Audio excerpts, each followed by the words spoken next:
Hi, it's Carolyn Moor with the Modern Widows Club, and we continue with the book Caring for Widows. We're on page 18 now. The widow, the orphan, and the poor were covered by laws that protected them in ancient Near Eastern cultures, such as Mesopotamia, and then later in in 18th century BC and Egypt. There's a lot of history here. When we look at the biblical texts dealing with the widow, the orphan, and the poor, however, God introduced another element. His concerns for them are embedded in sections of Scripture that deal with the covenant made between God, the sovereign Lord, and his people, Israel, both in the covenant law given at Sinai and at the renewal of the covenant before entering into the land of Canaan.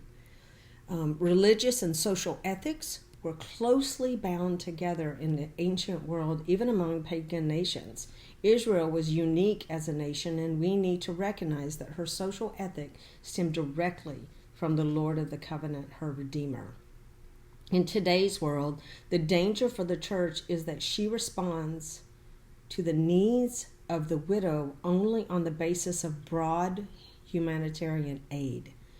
In the secularization of the Western world, religion has become divorced from social concerns and conduct.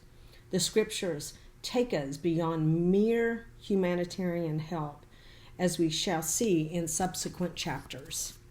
Therefore, the purpose of chapters 1 through 10, which we're going to go through, which he considers part 1, because the second part is actually for ministers, is to explore the duties of the church towards widows and provide a biblical mandate for churches to develop a specific ministry for widows, especially those within the household of faith.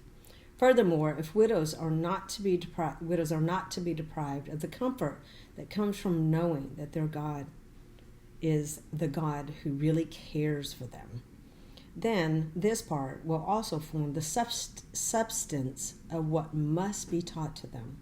The rest of the book, the chapters 11 through 20, part 2, provides the hands-on counsel and practical advice on how to develop a ministry to widows in your congregation.